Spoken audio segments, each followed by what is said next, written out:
Dear students, BSc part third के अंदर आज हम पढ़ेंगे नेक्स्ट टिश्यू कोलेनकाइमा यानी स्थूल कोणोत्तक।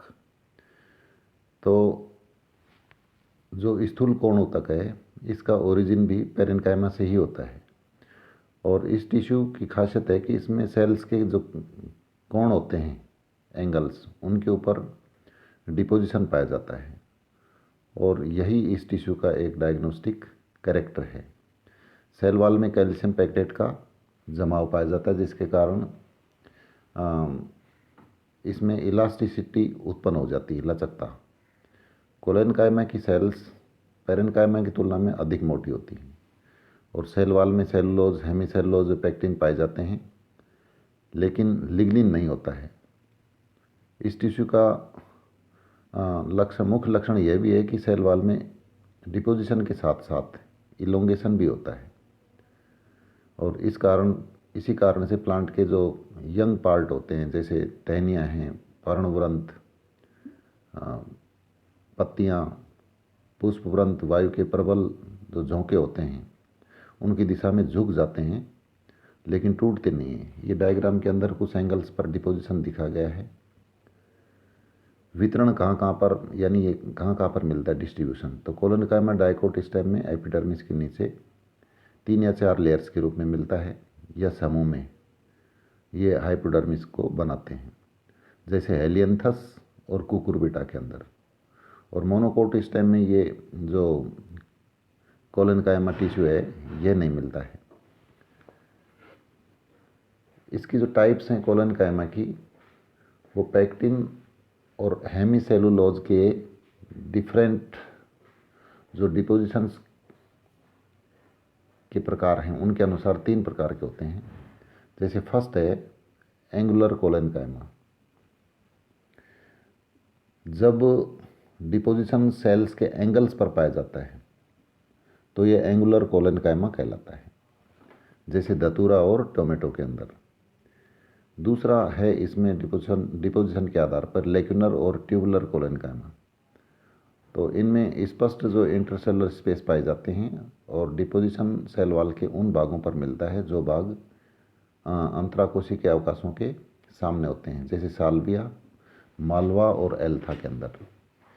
तीसरा जो पार्ट है वो है इसका लेमिलर या प्लेट कोलेनकाइमा इसे कहते हैं।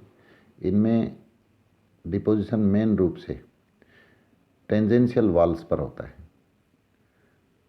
जिसमें एग्जाम्पल है रेफेनस यानी मूली। तो ये कुछ डायग्राम्स दिए गए हैं लेक्यूनर कोलेनकाइमा के और लेमिलर कोलेनकाइमा के।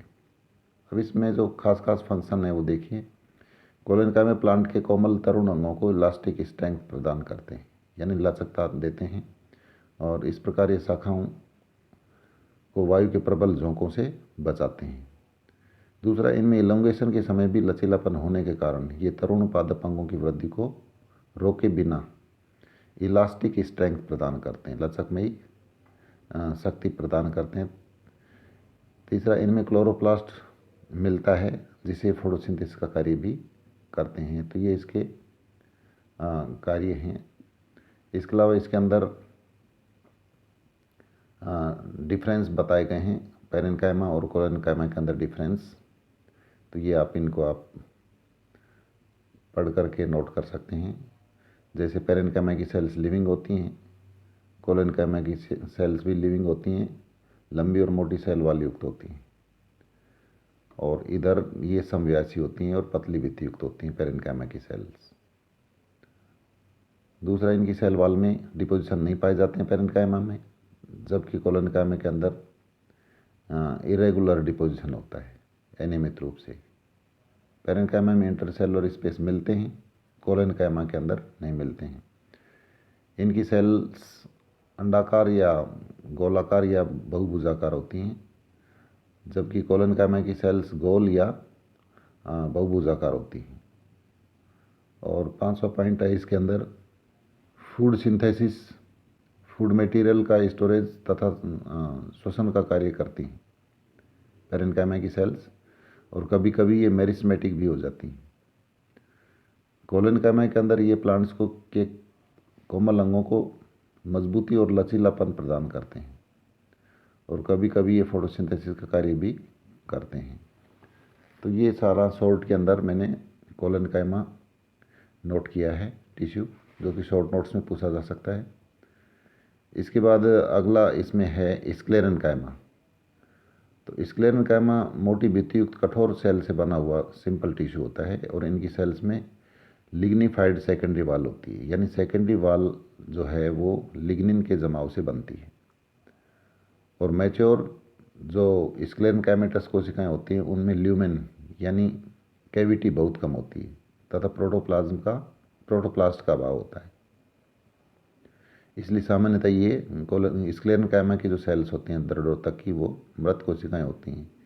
लेकिन इंटरमीडिएट सेल्स में लिग्निफाइड सेकेंडरी वाल और लिविंग प्रोटोप्लास्ट पाया जाता है। इसको दो भागों में पढ़ा जाता है, फाइबर्स और स्क्लेरिड्स। तो फाइबर्स में देखिए पहले, जैसे स्क्लेरेनकाइमा की लंबी संकरी और मजबूत तथा काष्ठी कोशिकाओं को फाइबर्स कहा जाता है और इनके सिरे न्यूक्लियली अब्लंट होते हैं। फाइब्रस वेस्कुलर टिश्यू, ये फाइबर्स जो हैं ये संवहन ऊतकों के अंदर पाए जाते हैं और इनमें पर्याप्त टेंसाइल स्ट्रेंथ, फ्लेक्सिबिलिटी और इलास्टिसिटी होती है और ये ओवरलैप्ड ग्रुप्स के अंदर रहते हैं। इसी कारण इनमें मैकेनिकल स्ट्रेंथ भी होती है। सेल वॉल में लिग्निन के अधिक जमाव के हो जाने से ल्यूमेन ख़त्म हो जाती है। टाइप्स जो हैं इसकी फाइबर्स की देखिए। फाइबर्स को प्लांट बॉडी में पोजीशन के आधार पर दो टाइप्स में बांटा गया है। एक नंबर तो है इसमें जाइलरी फाइबर्स और दूसरा है एक्स्ट्रा जाइलरी फाइबर्स। तो जाइलरी फाइबर्स ये जाइलम में पाए जाते हैं और इन्हें वुड फाइबर्स भी कहा जाता है और जाइलम के दूसरे एलिमेंट्स के साथ मिलकर के जल संवहन का और मैकेनिकल स्ट्रेंथ का कार्य करते हैं। जाइलम फाइबर्स को सेल वॉल की मोटाई तथा उनमें पाए जाने वाले पिट्स के आधार पर दो भागों में बांटा जाता है। ए है इसके अंदर लिब्रीफॉर्म फाइबर्स। तो इनकी खासियत है कि इनकी जो द्वितीयक भित्ति होती है वो मोटी होती है और इसमें सिंपल पिट्स पाए जाते हैं। दूसरी टाइप है जाइलरी फाइबर्स की, फाइबर ट्रैकिड्स। तो इन फाइबर्स की सेल वॉल पतली होती है तथा इनमें परिवेशित गर्त पाए जाते हैं। तो दोनों प्रकार के फाइबर्स सेप्टेट हो सकते हैं। पटयुक्त सेप्टेट फाइबर्स में प्रोटोप्लास्ट अधिक समय तक रहता है और ये स्टार्च, रेजिन और ऑयल को भी स्टोर करते हैं। दूसरी टाइप फाइबर्स की है एक्स्ट्रा जाइलरी फाइबर्स। तो ये फाइबर्स जाइलम के बाहर की ओर पाए जाते हैं।